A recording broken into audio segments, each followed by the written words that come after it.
Isang masarap na merienda na naman ang lulutuin natin. Alam nyo kung bakit? Dahil may bisita na namang darating. Ang mga mag-install ng ating pinakainaantay na smart lock. Nakalak yan, diba? Fingerprint. Unlocked. Ganun lang yun. Grabe, no? Pinapanood ko lang to dati sa mga vlog. Ngayon, meron na rin tayo. Simulan na natin ang kwento. Umaga pa lang, sinimulan ko nang magbiyak ng niyog. Gagawin ko kasing bukayo. Hindi ko tinapon yung tubig, syempre, kasi masarap inumin yan. Pagkatapos kong mabiyak yung mga buko, sinikat-sikat ko na or kinayod-kayod. Itong ginagamit kong niyog ay hindi yung pambuko salad at hindi rin yung panggata. Kaya hindi ito malambot na parang malamotag. At hindi rin sobrang tigas. May pagkamalakanin na may konting lambot pa rin, ganon. Dadamihan ko talaga sana yung gagawin kong bukayo, kaya nga 3 niyog yung biniyak ko. Kaso, nagchat na yung mga mag-install ng smart lock natin. Baka hindi to umabot kapag kakayodin ko pa lahat kasi matagal kaya magkayod ng niyog. So ayun, itinabi ko na lang yung iba. Bali, isang buko lang muna yung gagawin nating bukayo. Nagpakulo lang ako ng gata ng niyog, optional. Pwede kasing tubig lang. Nilaglag ko na yung mga kinayod-kayod na niyog. Tapos, dinagdagan ko lang ng tubig para hindi matuyuan. Wala akong panutya, kaya Nutella granules na lang na color brown yung inilagay ko. So, ganun lang yun. Okay na yan. Haluin lang ng haluin habang pinapakuluan hanggang sa tuluyang mag-evaporate na yung mga liquid content at lumapot.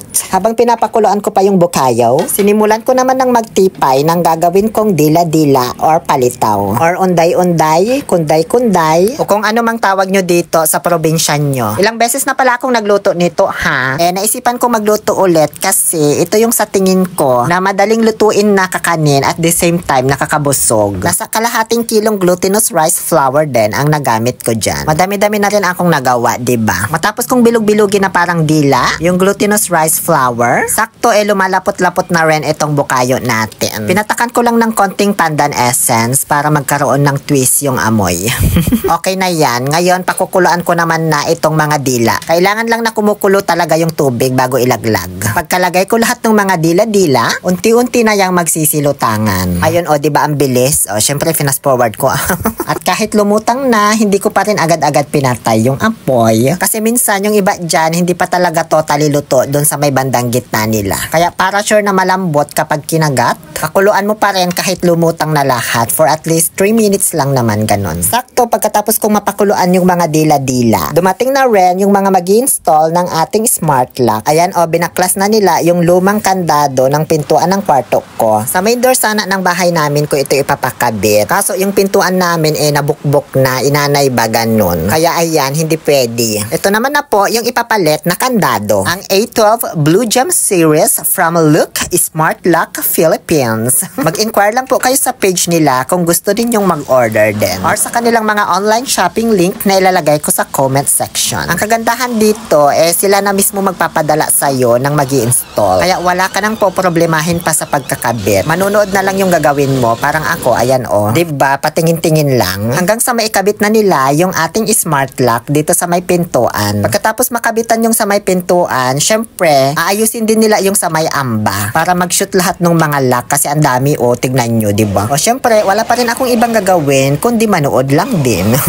Mayat maya pinahawak na sa akin yung mga pang-unlock. Tapos may pina-install na rin sila sa akin na app, yung double capital P lock para ma-manage at ma-register yung mga fingerprint, passcode, ganyan. Huwag kayong mag-alala kasi ituturo din sa inyo yan lahat. I-register na nila yung fingerprint mo, pati paggawa ng passcode at pag-register ng mga keycard or RFID card. Matapos akong turuan, ngayon ay ipapakita ko na sa inyo yung mga features ng smart lock na ito para malaman nyo kung gaano ka-secure at ka-convenient ang paggamit ng smart lock. Unahin na natin ang paggamit ng fingerprint para mabuksan ito.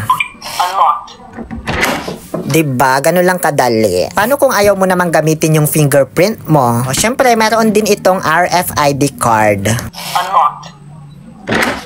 Diba? Ganun lang kasimple. Nabuksan mo na agad. Paano kung nakalimutan mo naman yung RFID card? Syempre, meron din yung RFID wristband or bracelet. Ayan, Unlocked. Ganun lang, nakapasok ka na agad.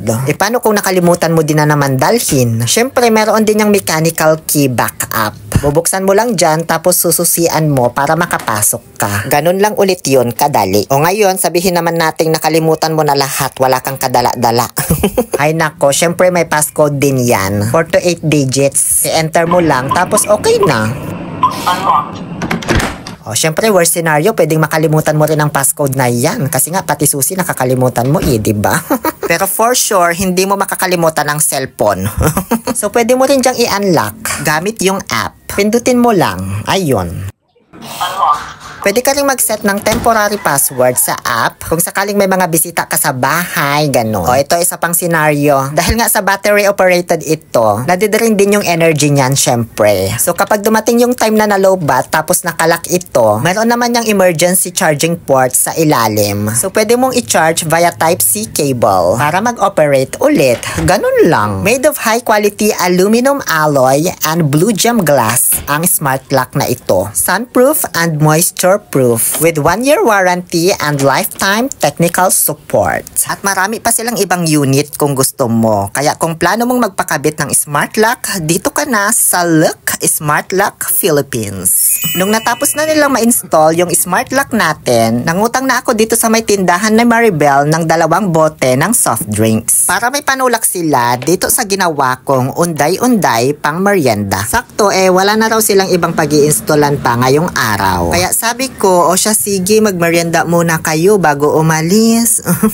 Hanggang sa ayan, kumain na sila. Hindi nila naubos kaya pina-take out ko na lang yung natera. So ayun, dyan na po natatapos ang ating kakanin cooking vlog pang merienda for the installer. Thank you so much sa inyo mga sir. Kontakin ko lang daw po sila kapag may mga gusto pa akong itanong tungkol doon sa smart lock. Muli, ito po ang inyong Happy Pill Oliver Castro na nagsasabing, no to toxicity, let's make people safe and secured.